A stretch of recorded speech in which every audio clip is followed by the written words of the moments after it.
Good day everyone, I'm Mark Anthony A. Mirambil and I will present my dataset, Stock Keeping Units. Why choose this dataset? I choose this dataset Stock Keeping Units because we offer valuable insights into stock management and inventory control. It's practical for business to analyze how products are moving, their pricing, expiration risk, and storage efficiency. It's an excellent resource for understanding supply chain and dynamics and optimizing operations. The importance of my dataset is efficiency and inventory management. The data helps business keep track of product flows, outbound numbers, and total. Knowing what is selling quickly versus what is stagnant ensures better planning and reduce overstock or stockouts. And cost optimization. By analyzing unit price and gross weight, companies can identify costly items to handle and improve storage or transport strategies. Reducing waste. With expiry date information, business can proactively move products nearing expiry through promotion or redistribution of minimizing waste and losses. Optimizing storage space. The pall height and gross weight and units per pallet attributes allow for better use of storage areas and efficient palletization, reducing warehouse costs. Improve decision making. Combining all attributes provide actionable insights to improve supply chain efficiency and profitability and customer satisfaction. Pre-processing steps in normalization. First steps, open the Weka Explorer, load my datasets in the Pre-process tab, and go to the Filter tab, choose Unsupervised, and when done, I choose Normalize and click to apply. Normalization. Numerical attributes such as unit price, PAL gross weight, PAL height, and total outbound were normalized to scale values between 0 and 1 or to a Z-score, mean equals standard deviation equals 1. Why is important to normalize? Ensure that attributes with different scales don't disproportionately influence models. Unit price might have a larger value star its per pal, which called skew result.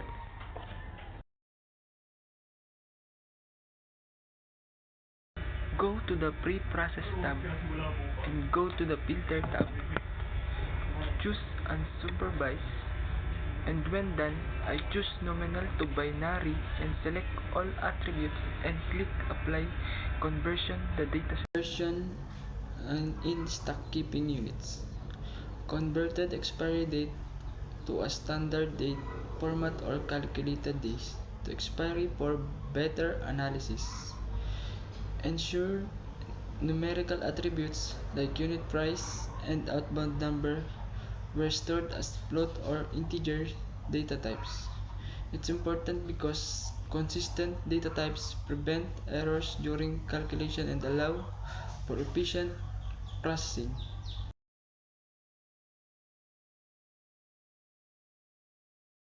Go to the Pre-process tab and go to the Filter tab, choose Unsupervised, and when done, I choose the Remove and select all attributes and click Apply to remove the dataset.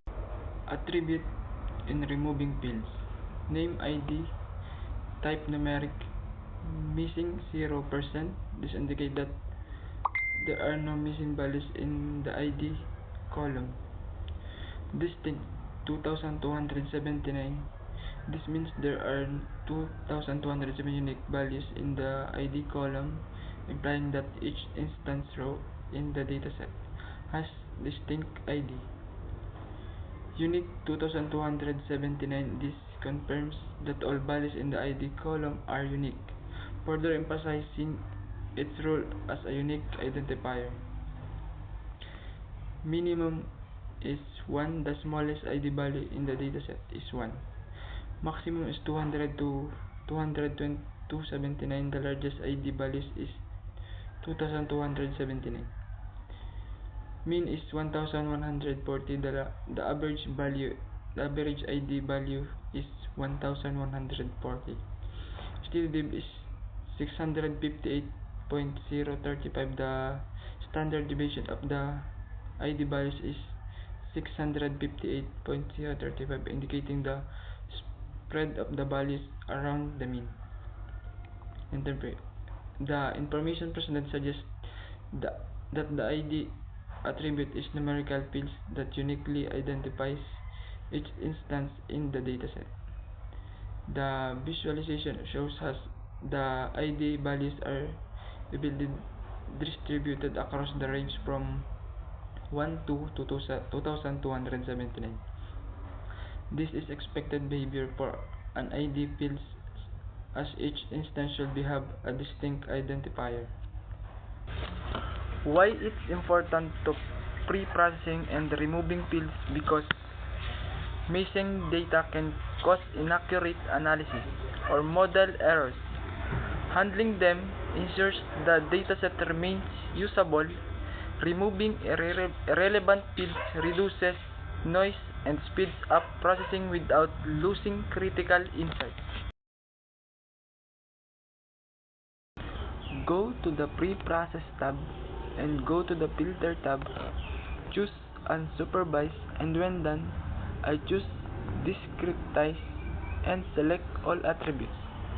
And click Apply to discretize and the dataset, and go to the cluster. Choose Simple K-means. Clustering model. Number of iteration is 14. This indicates that the algorithm took 14 iterations to converge on a solution. Within cluster sum of squared 457.15. This is a measurement how well the data points are clustered. Lowered values generally indicate better clustering. Initial starting point.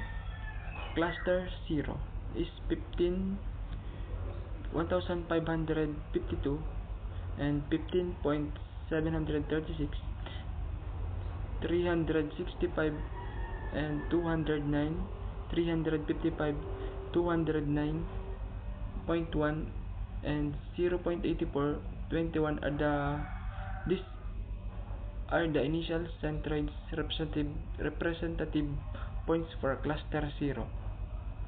Cluster 1 is 25,014, 786, 365, 1, and 515.34 and 1.68 and 42.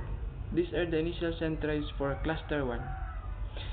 Missing value handle. Missing values were globally replaced with the mean or mode of the representative attribute. The final cluster centroid is cluster 0 and the ID is 1140 and the unit price is 4.26 and the expiry date is 410.37 and the outbound number is 235.97 and the total outbound is 731.70 and the per gross weight is 192.93 and the pal height is 0.67 and the units per pal is 755.56 and the cluster 1 is ID is 100 and these are the results for visualization in clustering model. Go to the Pre-Process tab and go to the Filter tab. Choose Unsupervised, and when done, I choose Discretize and select all attributes. and click Apply to discretize the dataset. And go to the Associate, choose a priori, and click to start. These are the top 10 rules with the highest confidence. They represent the strongest relationship between attributes. Number 1. If units per pal is less than 20,000, then unit price is less than 51.85. If unit price is less than 51.85, then unit per pal is less than 20,000. If total outbound is less than 2,641.1, then unit price is less than 51.85. If total outbound is less than 2,641.1, then units per pal is less than 20,000.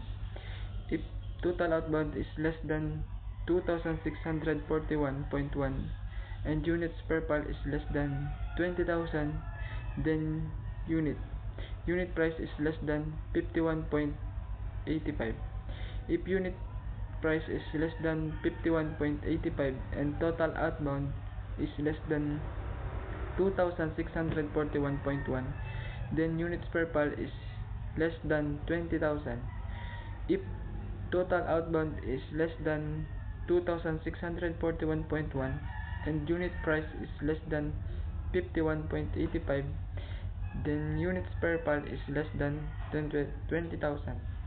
If unit price is less than 51.85, then total outbound is less than 2,641.1. If units per pal is less than 20,000, then total outbound is less than 2,641.1. If unit price is less than 51.85, the units per pal is less than 20,000, then total outbound is less than 2,641.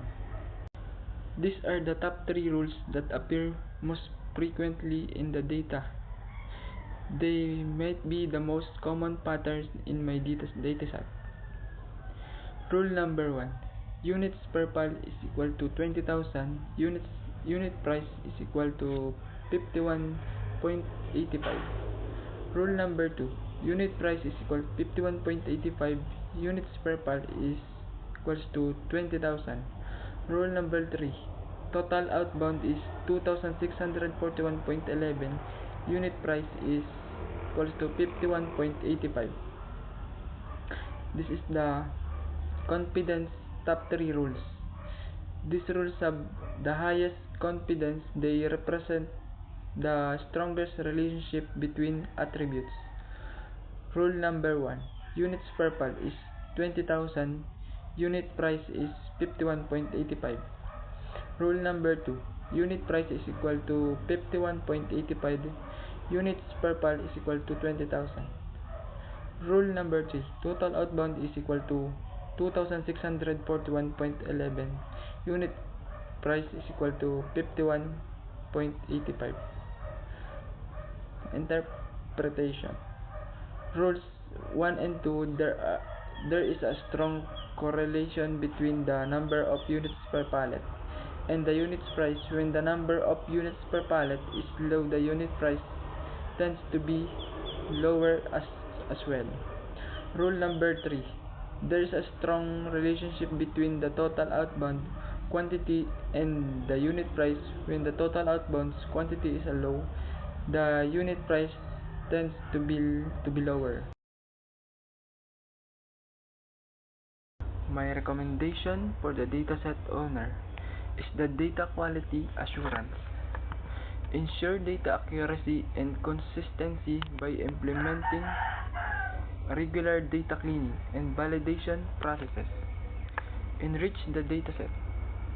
Incorporate additional relevant information such as product categories, supplier details, and customer demographics. Data visualization. Utilize data visualization tools to create insight charts and graphs that helps to identify trends and patterns. Advanced analytics employ advanced analytics techniques like machine learning and predictive modeling to uncover deeper insights and make more accurate forecasts.